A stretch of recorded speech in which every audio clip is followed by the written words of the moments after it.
Barpeta truck হাইজেকত জড়িত ৫টা ডকাইত গ্ৰেপ্তাৰ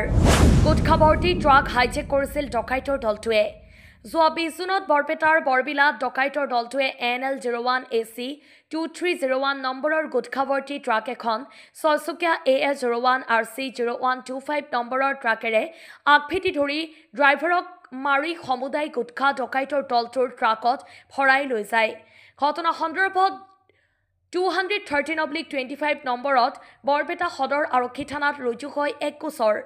আৰক্ষী অভিযান চলাই ঘটনাত জড়িত বিভিন্ন প্ৰান্তৰ পৰা ৫টা ডকাইতক গ্ৰেপ্তাৰ কৰে গ্ৰেপ্তাৰ হোৱা ডকাইত কেইটা হ'ল বৰপেটাৰ পালহাজিৰ ৰেজ্জাক মল্লিক হাইজেকত ব্যৱহাৰ কৰা ট্ৰাকৰ ড্ৰাইভাৰ বকুৰ তামুলীগাঁৱৰ শাহজাহান আলী কামৰূপ গ্ৰাম্যৰ কালাতুলি চৰৰ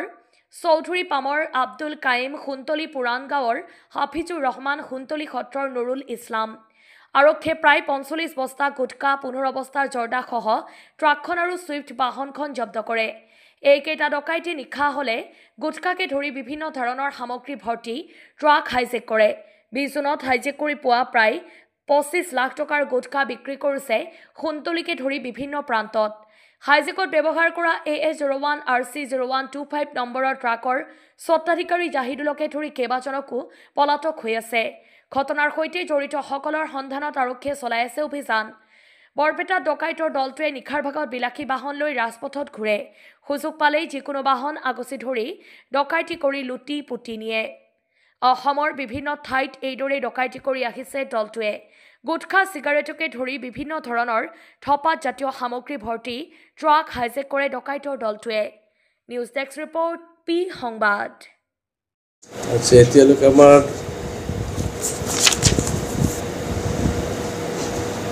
বৰপেটা থানা 230/25 কেছ এটা এই ৰুজু হৈছিল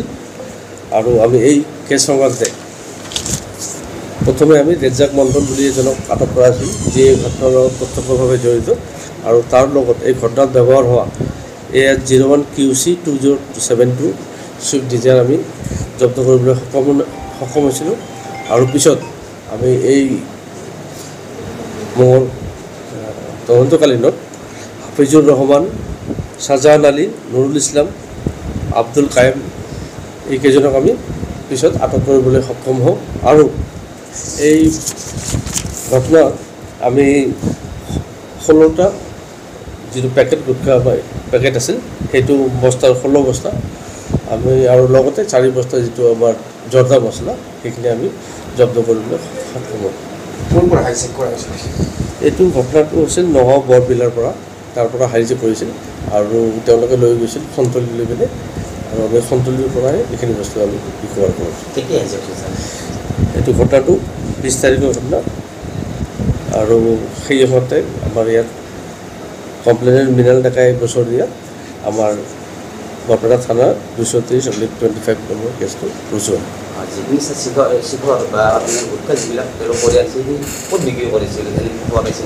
আমি গোটেইখিনি যিখিনি সিহঁতে আমি প্ৰথম লেটাৰ ধৰাৰ পৰা সিহঁতৰ পৰা আমি ইণ্টাৰেকশ্যনত গম পালোঁ সেই বস্তুখিনি সন্তলি বজাৰ অঞ্চলত বিভিন্ন দোকানত বিক্ৰী কৰিছিল এইখিনিৰ পৰা সিহঁতে দিয়া আছিল টোটেল 25 লাখ টকা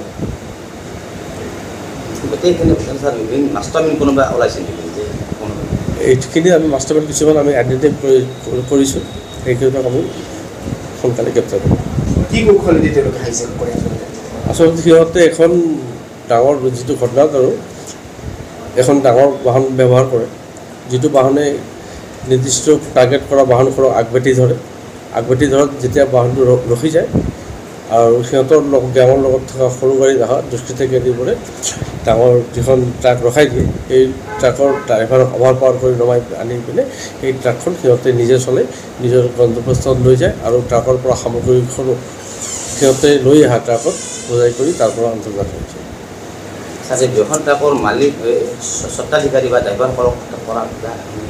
এতিয়ালৈকে আমি যি ঘটনাৰ লগত জড়িত গাড়ীখন আমি জব্দ কৰিছোঁ কিন্তু তেওঁৰ সৈতে এতিয়া চালক আৰু গৰাকী পলাতক অৱস্থাত আছে 45 বস্তা আছিল টোটাল শেখৰ আৰু 20 বস্তা আছিল যেটো মছলা 15 বস্তা